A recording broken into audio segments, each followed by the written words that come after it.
The very first time I ever auditioned for an Asian specific show was The King and I in 1996, which was actually my first big Asian specific Broadway show. But so since then I didn't go down that path. I was very much alone in all the shows that I did. But I walked in and I saw all these Asian people, again, like some open call because I still no agent. So I walk into this big open call and I was like, wow, look at all these, Asian performers. I'd never seen them before. I've never seen any of them before. And the first thing I hear in that waiting room was, oh, look, there's that token girl. So that it's interesting. So I bring that up because it's not always the people on the other side of the table that does it to us. And sometimes we do it to each other. That is true. That is true. Were there, speaking of like those things that you were identified as the other, were there any times that anyone was in the audition room and you were the only person of color there? So many times. I mean, I like the first half of my career, I was the other in most of the shows that I did. And I think particularly in casting, there have been a lot of times that I've noticed, with agent appointments, you go in and you sign in and you see the names on the sheet or you see the people sitting there and I'm like, okay, it's a bunch of white guys and me. So, at first I think in me being naive, I was like, oh, cool. They're seeing me for something different. They want to take a risk.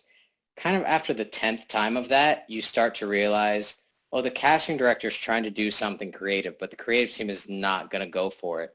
So time after time, I like do the work and spend the time and spend the energy and spend the money. And then a writer or a producer says, we're never going to hire a black man for that role. There were times where I flew in for 2 callbacks for a Broadway revival of a show and flew myself in, my money, and then my agents told me that the book writer said, I will not cast a black man in that role. So, in hindsight, I see that I wasted a lot of time. In the moment, it felt good to be like thought of like, oh, they think I can do this. But, lots of people blame casting directors, and sometimes it's not the casting director's fault. Like the casting director might have a vision and say, let me put this in front of them and maybe convince them. But then that weight falls on the actor or the dancer to be like, if I don't make this work, I'm ruining it for everybody else, So it's a lot. It's a lot to think about. It's a lot of pressure. And that has been the story of a lot of my career. Yeah, it is. Yeah. Sorry, I was going to say, for me, it wasn't that I was the only ethnic person in the room. I think my accent kind of helped them put me in a category that was easier to manage for them in their headspace, which I'm fine with. I mean, it is what it is. But what was really interesting is that I found myself then navigating the audition process with a group of ethnic artists who were from completely different ethnicities, but they would put us all together in the same basket because we were of color, right? And in my career, I benefited from that because I didn't always just play the Latin man. I was playing other ethnic roles just because I fell under the umbrella of being ethnic. So that was one thing that I recognized very quickly in my audition processes. And you become that becomes like that one track. Like all of these ethnic people are here for the one ethnic track. It doesn't matter what that track is, right? It does. It comes down to vision and what they see. I mean, Wilson and I did a show together, and when it was originally cast, I'll just say it was a show about India, and I didn't get cast. I was one of 2 Indian musical theater performers in the city, and the rest of the show was cast under an ethnic umbrella.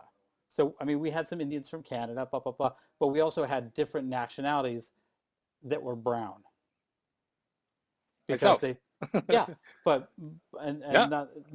not a disparaging. I don't mean it in a Oh, no, no, disparaging no, way, not at all. but it is in how the creators then see that vision on stage. They just see brown. They don't even, not all of them, but there are ones that just see that, and it's um it's it's a lesser vision, I think, I than think it's how. telling too.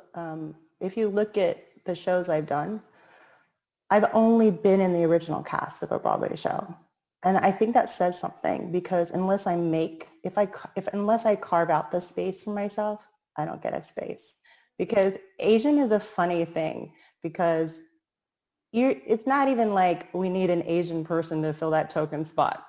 It's like, you know what I mean? Like I don't even fully fill out that, I have to make a spot, and I know things are different now and I thank God, but not as much as we need, far from where we need it to be. But it's hard because I get so tired. I keep saying my ethnicity isn't an accessory or a trend, and in around the 90s, we thought things were turning, right, guys? Didn't we? Yeah, We saw we that did. Cinderella movie. We saw Whitney Houston. We saw, they were like, oh yeah, things are changing. Yeah, let's go. Yeah. And then I'm Bend it in like the Beckham. audience. Ooh. Yeah, and then I'm like, oh, all white Broadway show again. We're back where we started again. So this like comes and goes and comes and goes, so, I hope this time it sticks, I don't know, but yeah, I think, yeah, I've never been hired to replace anybody else.